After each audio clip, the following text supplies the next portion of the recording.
नमस्कार दोस्तों, डेट है आज की 9 मार्च 2023 और स्वागत है आपका एडिटोरियल डिस्कशन में। आज टोटल 3 इश्यूज हम डिस्कस करेंगे, एक हिंदू से, बाकी 2 अलग अलग दूसरे न्यूज़पेपर से। सबसे पहले आर्टिकल हम डिस्कस करेंगे आज इन्फ्लुएंसर जो प्रोडक्ट्स को इंडोर्स करते हैं ना, एडवर्टाइजमेंट करते हैं, उनके लिए सेंट्रल गवर्नमेंट ने जो गाइडलाइंस रिलीज की है उससे संबंधित है। दूसरा आर्टिकल हम डिस्कस करेंगे मनीष सिसोदिया जो आम आदमी पार्टी के लीडर हैं, उनको सीबीआई ने अरेस्ट किया है। जो इन्वेस्टिगेटिंग ऑफिसर होते हैं उनके पास अरेस्ट करने की कितनी डिस्क्रिशनरी पावर होती है, कब कब वो अरेस्ट कर सकते हैं, क्या इसके लिए कोई गाइडलाइंस होनी चाहिए, कोई ऑब्जेक्टिविटी होनी चाहिए कि वो डिसाइड कर सकें कि अरेस्ट करना है या फिर नहीं करना है। ये सारे एस्पेक्ट्स हम डिस्कस करेंगे इस आर्टिकल में।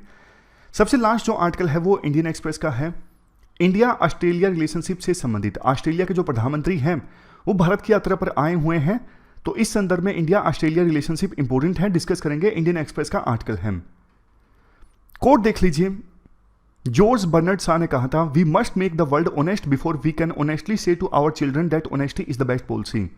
देखो, हम हमेशा बोलते हैं honesty is the best policy, but एक कड़वा क्वेश्चन ये है, क्या हमारा समाज, क्या हम सब लोग पूरी तरह से आज के समय में ऑनेस्ट हैं? शायद नहीं। देखो, गांधी जी का इसी से संबंधित कोट है ना कि जो आप जैसा वर्ल्ड आप चाहते हो ना, पहले आप वैसे खुद बनो।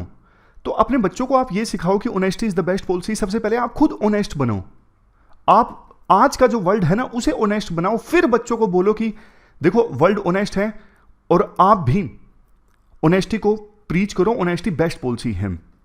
लेकिन देखो, इसका दूसरा पहलू भी है। क्या अगर वर्ल्ड में कोई बुराई है तो क्या बच्चों को अच्छी चीजें सिखाना गलत है? अगर देखो हम ऐसी कोई कंडीशन रखेंगे कि पहले वर्ल्ड को ऑनेस्ट बनाओ तब बच्चों को बोलो, ऐसे तो कभी ऑनेस्टी आएगी ही नहीं, क्योंकि पूरी तरह से सभी लोग तो ऑनेस्ट कभी होंगे ही नहीं। तो इस कोट के दोनों पहलू हैं, दोनों पहलू आप क्वेश्चन के आंसर में रख सकते हो। अब चलिए डिस्कशन स्टार्ट करते हैं। First important article influencer endorsement से संबंधित है। आप जीएस पेपर 4 के इस टॉपिक से आर्टिकल को रिलेट कर सकते हो। इन्फ्लुएंसर कौन होते हैं? इन्फ्लुएंसर देखो वो पर्सन जिनका पब्लिक के ऊपर इन्फ्लुएंस होता है। जैसे देखो, बॉलीवुड के एक्टर्स हैं, अक्षय कुमार, शाहरुख खान, या फिर क्रिकेट प्लेयर्स हैं, कोई भी पब्लिक पर्सनैलिटी जिसकी बात जनता मानती है, जिसको जनता फॉलो करती है। आज के समय में तो बहुत सारे यूट्यूबर हैं, इंस्टाग्रामर्स हैं जिनको जनता फॉलो करती है, वो भी इन्फ्लुएंसर हैं। अब देखो, ये जो इन्फ्लुएंसर है ना, बहुत सारे प्रोडक्ट्स को इंडोर्स करते हैं। जैसे यूट्यूब वाले जो पर्सनैलिटीज़ हैं वो अपने व्लॉग्स में बहुत सारे प्रोडक्ट्स को इन्फ्लुएंस करते हैं, प्रमोट करते हैं, सॉरी। जैसे मामा अर्थ का प्रोडक्ट है, या फिर शेयर मार्केट की एप्लीकेशंस डाउनलोड करने के लिए कहते हैं। तो ना इसके ऊपर अब सरकार ने ना, सेंट्रल गवर्नमेंट ने गाइडलाइंस रिलीज़ की हैं। जो भी सेलिब्रिटीज़ हैं या फिर सोशल मीडिया इन्फ्लुएंसर हैं, वो कैसे प्रोडक्ट को इंडोर्स कर सकते हैं, इसके लिए सरकार ने गाइडलाइंस इशू की हैं कंज्यूमर प्रोटेक्शन एक्ट 2019 के अंतर्गत। तो सबसे बड़ा क्वेश्चन तो यही आता है कि इंडोर्समेंट गाइडलाइंस को रिलीज करने की आवश्यकता पड़ी क्यों, क्या दिक्कत थी? बहुत सारी दिक्कतें थी। सबसे पहला इशू देखो ये था instances of misuse of trust. अब ये जो सेलिब्रिटीज होते हैं ना, जिनको जनता फॉलो करती है, तो जनता का एक प्रकार से ना इन सेलिब्रिटीज के ऊपर ना ट्रस्ट होता है। बट ये सेलिब्रिटीज, ये इन्फ्लुएंसर जनता के ट्रस्ट का मिसयूज करते हैं और पैसे लेके प्रोडक्ट्स को प्रमोट करते हैं, ऐसे प्रोडक्ट्स जिनको उन सेलिब्रिटीज ने कभी इस्तेमाल किया ही नहीं है, कभी यूज किया ही नहीं है। Next, high influence but less responsibility. कहते हैं ना, पावर के साथ रिस्पॉन्सिबिलिटी आती है। तो जब सेलिब्रिटीज की बहुत सारी सॉफ्ट पावर होती है पब्लिक के ऊपर, इसके साथ उनकी रिस्पॉन्सिबिलिटी भी आनी चाहिए जनता के प्रति कि जनता को वो क्या बोल सकते हैं, क्या नहीं बोल सकते हैं। बट सामान्यतः ऐसा देखा जाता है कि सेलिब्रिटीज का इन्फ्लुएंस तो काफ़ी ज़्यादा हो जाता है जनता के ऊपर, बट वो कोई रिस्पॉन्सिबिलिटी नहीं लेते। क्या आप फेमस हो गए हो, आपकी कोई रिस्पॉन्सिबिलिटी बनती है जनता के ऊपर, क्या आपको बोलना है, क्या नहीं बोलना है? नहीं, ऐसा कुछ नहीं। नेक्स्ट है difficult to distinguish commercial messaging. अब बहुत बार आपने भी देखा होगा, जो यूट्यूब पर इन्फ्लुएंसर हैं वो देखो किसी प्रोडक्ट को प्रमोट कर देते हैं, लेकिन बताते भी नहीं कि इसके लिए उन्हें पैसे लिए हैं। मतलब जनता को लगता है कि सामने वाला जो इन्फ्लुएंसर है वो अपना एक्सपीरियंस शेयर कर रहा है इस प्रोडक्ट के बारे में, जो कि जेन्युइन है, बट वास्तव में वो एक्सपीरियंस शेयर करने के लिए उस इन्फ्लुएंसर ने पैसे लिए होते हैं। मतलब कंटेंट की आड़ में कई बार इन्फ्लुएंसर कुछ प्रोडक्ट्स को प्रमोट कर देते हैं और जनता को पता भी नहीं लगता कि ये पेड एडवर्टाइजमेंट है। नेक्स्ट है lack of understanding of nature और quality of product by influencer. बहुत बार ऐसा होता है कि इन्फ्लुएंसर को ना पता ही नहीं होता कि जिस प्रोडक्ट को वो प्रमोट कर रहे हैं उसका नेचर क्या है, क्वालिटी क्या है, बस पैसे मिल रहे हैं तो प्रमोट कर दो। एक ना म्यूजिक फेस्टिवल के नाम पे काफ़ी सारे इन्फ्लुएंसर ने पैसे ले लिए कि म्यूजिक फेस्टिवल ऑर्गेनाइज होगा, उसको आप ज्वाइन कर सकते हो पैसे देके, बट वो बहुत बड़ा फ्रॉड था, वो म्यूजिक फेस्टिवल हुआ ही नहीं। 2017 की ये बात है। तो मतलब इन्फ्लुएंसर काफ़ी बार देखते ही नहीं क्या प्रोडक्ट प्रमोट कर रहे हैं, क्या नेचर है, इससे जनता को नुकसान हो जाएगा। जैसे ना बहुत बार ऐसा होता है कि जो शेयर मार्केट की एप्लीकेशंस हैं वो प्रमोट की जाती हैं इन्फ्लुएंसर के द्वारा, जबकि देखो शेयर मार्केट में इन्वेस्ट करना, ट्रेड करना बहुत ज़्यादा रिस्की है। आप रिस्क नहीं बता रहे हो कितना बड़ा रिस्क इन्वॉल्व है। बहुत सारे लोग अपना सब कुछ खो देते हैं शेयर मार्केट में ट्रेड करके। हालांकि देखो इन्वेस्ट करना एक अलग चीज़ है, ट्रेड करना अलग चीज़ है। इन्वेस्ट करने में आप क्या करते हो, इन्वेस्ट करने में आप देखते हो कंपनी कितने सालों में कितना ग्रो कर सकती है, उस हिसाब से आप पैसा लगाते हो। ट्रेडिंग मतलब आज सुबह आपने शेयर खरीदा, शाम को बेच दिया। बट कुछ इन्फ्लुएंसर तो ट्रेडिंग को प्रमोट करते हैं, जो कि कुछ लोग बोलते हैं सीधे लफ्जों में कि एक बैटिंग है एक प्रकार से। नेक्स्ट है conflict of interest and deceptive marketing. Consumer को यह लगता है कि हमारे बेनिफिट्स के लिए जो इन्फ्लुएंसर हैं वो किसी प्रोडक्ट के बारे में बता रहे हैं कि उन्हें फ़ायदा हुआ होगा, तो वो बता रहे हैं कि आपको भी हो सकता है आप ये प्रोडक्ट इस्तेमाल अगर करोगे। लेकिन वास्तव में देखो ये प्रमोशन सिर्फ प्रॉफिट मोटिव से होता है, ना कि कंज्यूमर्स के फायदे को देखते हुए। Next targeting of vulnerable groups such as children और टीनेजर। अब देखो सेलिब्रिटीज़ हैं, इन्फ्लुएंसर्स हैं यूट्यूब या फिर इंस्टाग्राम वाले, उनको छोटे बच्चे भी फॉलो करते हैं और वो अपने प्रोडक्ट फिर प्रमोट कर देते हैं छोटे बच्चों के लिए भी। छोटे बच्चे आपको पता है प्रोडक्ट से जल्दी आकर्षित हो जाते हैं, अट्रैक्ट हो जाते हैं, तो किसी ना किसी प्रकार का पेरेंटल कंट्रोल भी होना चाहिए। तो ये हमने इश्यूज के बारे में डिस्कस किया, इसी वजह से सेंट्रल गवर्नमेंट गाइडलाइंस लेके आई है इन्फ्लुएंसर के लिए। अब देखो एक बार थोड़ा सा ना इशू हम इन्फ्लुएंसर के पर्सपेक्टिव से भी समझ सकते हैं, उनके पर्सपेक्टिव से क्या पॉइंट्स हैं, उनके क्या कंसर्न्स हैं। सबसे पहली चीज़, सरकार कहती है कि आप प्रोडक्ट की ड्यू डिलीजेंस करो, छानबीन करो प्रोडक्ट के बारे में, उसके बाद ही प्रमोट करो।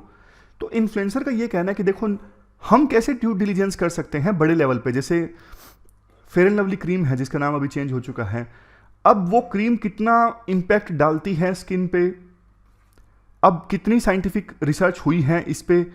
इन्फ्लुएंसर का कहना है कि हम इतना डिटेल में नहीं जा सकते, हमारे पास लेबोरेटरी तो है नहीं ये पता लगाने के लिए कोई प्रोडक्ट कितना इफेक्टिव है।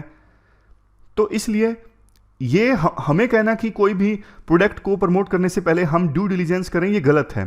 नेक्स्ट, इन्फ्लुएंसर का मानना है कि ब्रांड की भी तो रिस्पॉन्सिबिलिटी होनी चाहिए ना, जिस ब्रांड को हम प्रमोट कर रहे हैं उसकी रिस्पॉन्सिबिलिटी होनी चाहिए। अगर उनका प्रोडक्ट खरा नहीं उतरता है जो हम बोल रहे हैं, जो हमें वो बोलने के लिए कह रहे हैं, तो उनके खिलाफ एक्शन लिया जाए। Next, moral boundaries. इन्फ्लुएंसर का ये कहना है हर एक इन्फ्लुएंसर अपने हिसाब से मोरल बाउंड्री ड्रा करता है। कुछ इन्फ्लुएंसर्स के लिए गुटखा प्रमोट करना गलत नहीं है, कुछ इन्फ्लुएंसर के लिए गलत हो सकता है। जैसे पुलेला गोपीचंद हैं, उन्होंने कोल्ड ड्रिंक का प्रमोशन करने से मना कर दिया था। बहुत सारे ऐसे सेलिब्रिटीज़ हैं जो टोबैको प्रोडक्ट्स का प्रमोशन नहीं करते और कुछ कुछ कर देते हैं, जैसे अजय देवगन है, शाहरुख खान है। अक्षय कुमार ने एक बार कह दिया था लेकिन बाद में उन्होंने कर दिया टोबैको प्रोडक्ट का प्रमोशन, फिर उन्होंने माफ़ी मांगनी पड़ी थी। तो इन्फ्लुएंसर को मौका देना चाहिए वो अपने हिसाब से मोरल बाउंड्रीज ड्रा कर सकें। नेक्स्ट, इन्फ्लुएंसर की खुद की देखो रेपुटेशन और क्रेडिबिलिटी जुड़ी होती है जब भी वो किसी ब्रांड को प्रमोट करते हैं। तो वैसे भी वो पूरा अपना देखते ही हैं कि क्योंकि उनको भी पता है कि अगर गलती से हमने गलत प्रोडक्ट प्रमोट कर दिया तो हमारी भी रेपुटेशन खराब हो जाएगी। तो वो खुद से छानबीन थोड़ी बहुत जितना उनके बस में होते हैं वो करते हैं। अब गाइडलाइंस की बात कर लेते हैं। गाइडलाइंस हैं क्या जो सेंट्रल गवर्नमेंट ने रिलीज की हैं इन्फ्लुएंसर्स के लिए। सेंट्रल गवर्नमेंट ने कहा है कि देखो जब भी आप कुछ प्रमोट करोगे ना सोशल मीडिया प्लेटफॉर्म्स पे आप बताओगे कि क्या क्या बेनिफिट्स और इंसेंटिव्स, चाहे वो मॉनिटरी बेनिफिट्स हों या फिर ट्रिप्स, होटल स्टे, कैसे भी आपको ब्रांड से फायदा मिल रहा है आप बताओगे, साफ साफ बताओगे ये पेड प्रमोशन है, ताकि जनता को समझ में आए। अगर आप नहीं बताते हो, कंपल्सरी डिस्क्लोज नहीं करते हो कि इस ब्रांड से मेरा एसोसिएशन है, इसका मैं पेड प्रमोशन करता हूं, ये मुझे ये बेनिफिट प्रोवाइड कर रहा है ब्रांड, होटल स्टे, फ्लाइट, सब कुछ, अगर आप ऐसा नहीं करोगे तो 50 लाख तक की पेनल्टी लग सकती है आपके ऊपर। इसके अलावा कंज्यूमर प्रोटेक्शन एक्ट 2019 के अंतर्गत मिसलीडिंग एडवर्टाइजमेंट अगर आप करते हो तो पेनल्टी पहले से प्रिस्क्राइब है, वो आप पर लागू होगी अगर कोई वायलेशन होता है तो। नेक्स्ट, क्लियर कम्युनिकेशन आप अपने फॉलोअर्स को करोगे कि ये एडवर्टाइजमेंट है, स्पॉन्सर्ड है, पेड प्रमोशन है, जो भी है साफ साफ आप अपने फॉलोअर्स को बताओगे।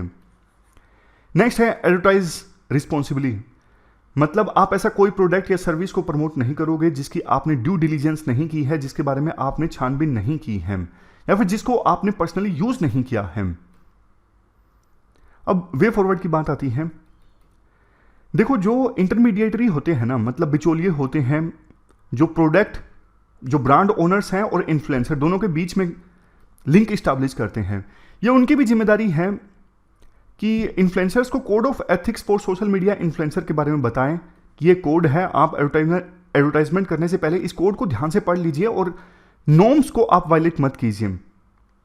Next, self regulation bye celebrity और इन्फ्लुएंसर ग्रुप्स, जो ये इन्फ्लुएंसर मार्केटिंग इंडस्ट्री है ना, इनको भी इस प्रकार की बेस्ट प्रैक्टिसेस और गाइडलाइंस सेट करनी चाहिए जिनको इन्फ्लुएंसर्स फॉलो कर सकें, ये इंश्योर करने के लिए जो भी वो प्रमोशन कर रहे हैं वो एथिकल है और ट्रांसपेरेंट है।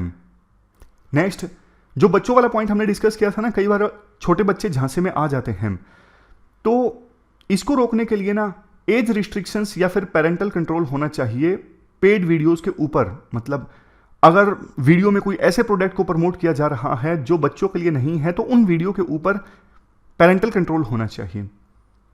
Creation of government due diligence structure, सरकार को भी देखो एक कमेटी या फिर फोरम इस्टेब्लिश करना चाहिए जो लगातार प्रोडक्ट्स और सर्विसेज की जांच करके ये बता सके कौन सा प्रोडक्ट फेक है, किस प्रोडक्ट के बारे में झूठा वादा किया जा रहा है, ताकि सेलिब्रिटीज को भी फायदा होगा इससे और जनता को भी फायदा होगा। ये पूरा आर्टिकल हमने डिस्कस किया इन्फ्लुएंसर इंडोर्समेंट से संबंधित। चलते हैं आगे। इसके बाद देखो नेक्स्ट जो आर्टिकल है वो अरेस्ट करने से संबंधित है। आप जीएस पेपर 2 के इस टॉपिक से आर्टिकल को रिलेट कर सकते हैं। आर के राघवन जो पहले सीबीआई के डायरेक्टर रह चुके हैं, उन्होंने ये आर्टिकल लिखा है। कंटेक्स्ट देखो ये है, आम आदमी पार्टी के लीडर मनीष सिसोदिया को हाल ही में अरेस्ट किया गया सीबीआई के द्वारा। तो एक डिबेट स्टार्ट हो गई, क्या इस प्रकार से अपोजिशन के लीडर को निशाना बनाया जा रहा है। देखो जो पॉलिटिक्स इन्वॉल्व है इस पूरे इशू में वो हमारे काम की नहीं है, बट अरेस्ट करने से संबंधित टॉपिक जो है इस पर यूपीएससी क्वेश्चन पूछ सकती है।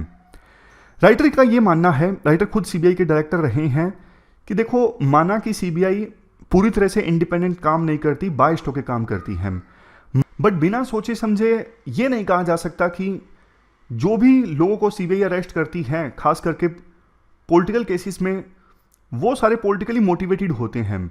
राइटर के अनुसार देखो जो इन्वेस्टिगेशन ऑफिसर होता है ना, उसके पास सारे जब एविडेंस आ जाते हैं, आमतौर पे तभी उसकी हिम्मत होती है खास करके पॉलिटिकल लीडर को अरेस्ट करने की। उसको पता है कि मामला कोर्ट में जाएगा ही, अगर प्रॉपर एविडेंस नहीं है, प्रॉपर डॉक्यूमेंटेशन नहीं है, तो जज उसे मतलब सजा भी दे सकता है इन्वेस्टिगेशन ऑफिसर को कि आपने बिना सोचे समझे क्यों अरेस्ट कर लिया।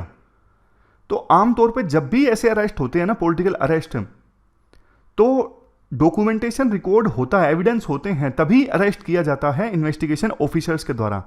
अनटिल एंड अनलेस बहुत बार ऐसा होता है कि जो रूलिंग पार्टी के लीडर है ना, फॉर एग्जांपल बीजेपी है इस केस में, रूलिंग पार्टी के लीडर बहुत ज्यादा दबाव डाल दें सीबीआई के बड़े अधिकारियों के ऊपर कि कैसे ना कैसे करके अरेस्ट कीजिए, तब वो फिर इन्वेस्टिगेशन ऑफिसर पर दबाव डालते हैं सीबीआई के अधिकारी, कुछ भी हो अरेस्ट कर लीजिए, बाद में हम देख लेंगे। लेकिन आमतौर पर ना ऐसा होता कम है। आमतौर पे तो ऐसा ही होता है कि सीबीआई के अधिकारी भी अपने पॉलिटिकल बॉसेस को ये एक्सप्लेन कर देते हैं कि बिल्कुल सही समय नहीं है अरेस्ट करने का, अगर अरेस्ट अभी कर भी लिया तो कोर्ट छोड़ देगी, इससे सरकार की ही किरकिरी होगी, सरकार की ही बेइज्जती होगी। अब ना थोड़ा लीगल प्रोविजंस के बारे में राइटर डिस्कस करते हैं, उससे पहले कोर्ट बताते हैं। एक इंग्लिश जज ने ना एक बार ये कहा था, मैं जानता हूं आपने ये मर्डर किया है एक टीवी पर सेलिब्रिटी का, लेकिन मेरे पास ना सबूत नहीं है आपको दोषी ठहराने के लिए। तो ये बात इंग्लिश जज ने बोली थी। इससे यह साबित होता है कि कानून में ना सारी जो रिस्पॉन्सिबिलिटी होती है ना वो इन्वेस्टिगेशन वाली एजेंसीज के ऊपर होती है कि आप पूरी तरह से ये साबित करो कि सामने वाले पर्सन ने, एक्यूज ने अपराध किया है। सारी रिस्पॉन्सिबिलिटी इन्वेस्टिगेशन एजेंसीज के ऊपर होती है। तो इस वजह से कई बार ये तर्क भी दिया जाता है इन्वेस्टिगेटिंग एजेंसीज के द्वारा, कम से कम हमें अरेस्ट की तो पावर दी जाए कि लिबरली हम अरेस्ट कर सकें, और जो भी इंफॉर्मेशन है जो एक्यूज के पास हम वो इंफॉर्मेशन उससे निकलवा सकें। लेकिन देखो कानून ये कहता है बेशक 9 आरोपी छूट जाएं, लेकिन एक इनोसेंट जो है वो उसको सजा नहीं मिलनी चाहिए। समझ गए? इस प्रकार से कानून काम करता है। बट देखो ये जो अरेस्ट करने की प्रक्रिया होती है ना, जब भी किसी को अरेस्ट किया जाता है तो इसमें ना इन्वेस्टिगेशन ऑफिसर के पास ना बहुत डिस्क्रिशनरी पावर होती है कि कब किसको अरेस्ट किया जाए, कैसे अरेस्ट किया जाए। अगर आप बोलोगे कि इसके लिए प्रॉपर मैकेनिज्म होना चाहिए तो इसका आंसर ये आएगा, मतलब जो ऑब्जेक्टिविटी वाले भी ऑफिसर है ना, जो ऑब्जेक्टिविटी वाले जज हैं, बिल्कुल ऑनेस्ट जज, बिल्कुल ऑनेस्ट ऑफिसर, वो भी यही बोलेंगे कि देखो ऐसा कोई रूल नहीं है जो हर एक केस में अप्लाई किया जा सके कि कब किसको अरेस्ट करना चाहिए या फिर नहीं करना चाहिए। ये केस बाय केस बेसिस पर ही डिसाइड होता है। और कई बार ऐसा होता है कि बहुत सोच समझ के अरेस्ट किया जाता है इन्वेस्टिगेशन ऑफिसर्स के द्वारा, लेकिन कोर्ट के सामने जब प्रेजेंट किया जाता है तो इवन पहली तारीख में ही जज जो है वो एक्यूज्ड को छोड़ देते हैं, क्योंकि सामने वाले वकील के द्वारा काफ़ी इमोशनल आर्ग्यूमेंट्स प्रेजेंट किए जाते हैं। बहुत बार ऐसा होता है। लेकिन फिर भी राइटर कहते हैं कोड ऑफ क्रिमिनल प्रोसीजर 1973 में बताया गया है अरेस्ट करने के बारे में, जैसे एक बहुत बड़ा मिथ है कि ना सिर्फ कोर्ट के वारंट की सहायता से ही पुलिस किसी एक्यूज्ड को गिरफ्तार कर सकती है, लेकिन ये मिथ है। अगर देखो पुलिस के पास टाइम नहीं है, उन्होंने अपने पुलिस स्टेशन की डायरी में नोट कर दिया है कि ये रीजन है, हमारे पास टाइम नहीं है वारंट लेने का और हम अरेस्ट करने जा रहे हैं एक्यूज्ड को, तो बिना वारंट लिए भी पुलिस अरेस्ट कर सकती है। लेकिन बताना होता है प्रायर में कि हम अरेस्ट करने जा रहे हैं लेकिन हमारे पास टाइम नहीं है वारंट लेने का। संविधान का जो आर्टिकल 22 है इसमें कहा गया है कि पर्सन को अगर किसी भी ग्राउंड पे अरेस्ट किया जाता है तो बताना पड़ेगा कि इस ग्राउंड पे हमने अरेस्ट किया है इस बेसिस पर, और 24 घंटे के अंदर अंदर नियरेस्ट मजिस्ट्रेट के सामने प्रेजेंट करना होता है ट्रैवल टाइम निकाल के। कई बार दूसरे स्टेट में जाके पुलिस गिरफ्तार करती है तो फिर ट्रैवल टाइम निकाल के 24 घंटे के अंदर मजिस्ट्रेट के सामने प्रेजेंट करना होता है। और यह भी कहा गया है सीआरपीसी में कि ऑफिसर ना अननेसेसरली, मतलब बिना आवश्यकता के ना फोर्स का इस्तेमाल नहीं करेंगे। अगर एक्यूज्ड जिसको गिरफ्तार करने जा रहे हैं वो वायलेंट है तो अलग बात है, अदरवाइज ऑफिशियल्स अपनी तरफ से बिना जरूरत के फोर्स का इस्तेमाल नहीं करेंगे। और एक बार गिरफ्तार कर लिया तो क्लोज रिलेटिव को बताना होता है कि हमने गिरफ्तार किया है, इस बेसिस पर गिरफ्तार किया है और यहां पे इस जगह पे आपका जो रिश्तेदार है वो हमारी कस्टडी में है। यह सब बताना होता है कंसर्न ऑफिशियल को, रिलेटिव को भी। इतने डिटेल प्रोविजन होने के बाद में सीआरपीसी में डिस्क्रिशन कम नहीं हो जाती इन्वेस्टिगेशन ऑफिसर की। डिस्क्रिशन फिर भी रहती है कब एक्यूज्ड को गिरफ्तार किया जाए, कैसे, किस कंडीशन में, और वो केस बाय केस बेसिस पे डिपेंड करता है। Even DK Basu versus state of West Bengal, इस केस में ना डिटेल से बताया है सुप्रीम कोर्ट ने अरेस्ट का प्रोसीजर क्या होना चाहिए, कैसे अरेस्ट किया जाए, लेकिन फिर भी डिस्क्रिशन तो रहती ही है इन्वेस्टिगेशन ऑफिसर्स के पास में। कई बार ना जज ये पूछते हैं कि आपने इस केस में A एक्यूज्ड को गिरफ्तार किया, B को क्यों नहीं किया। राइटर कहते हैं ये चीज जो जज पूछते हैं ना ये उनकी अथॉरिटी के बाहर है, उन्हें ये नहीं पूछना चाहिए। अगर किसी को गिरफ्तार किया है, अगर आपको लगता है कि मालाफाइड इंटेंशन से गिरफ्तार किया गया है तो आप कार्रवाई कर सकते हो, आप क्वेश्चन पूछ सकते हो, लेकिन ये नहीं पूछना चाहिए कि A एक्यूज्ड को गिरफ्तार किया, B को क्यों नहीं किया। समझ गए?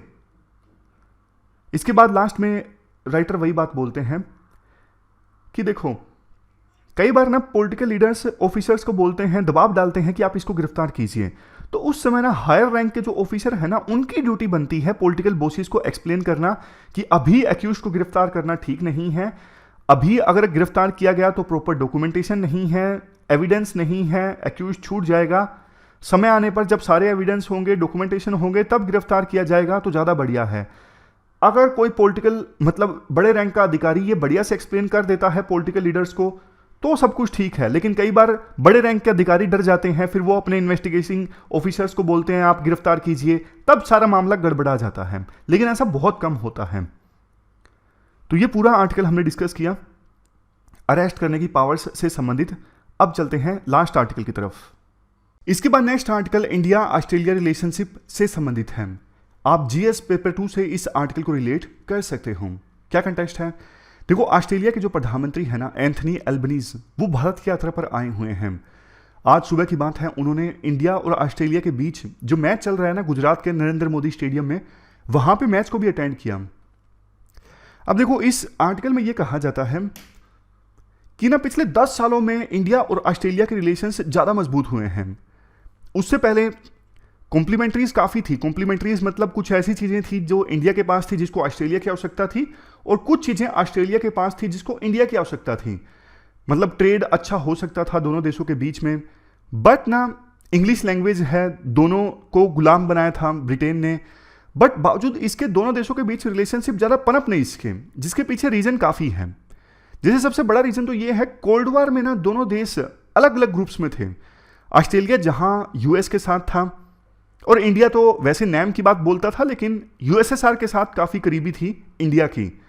पॉलिटिकल विल पावर भी नहीं थी। इवन जब कोल्ड वॉर खत्म हो गया ना, उसके बाद भी रिलेशन कोई खास मजबूत नहीं हुए, क्योंकि दोनों देशों के पॉलिटिकल लीडर्स में ना विल नहीं थी रिश्तों को सुधारने की।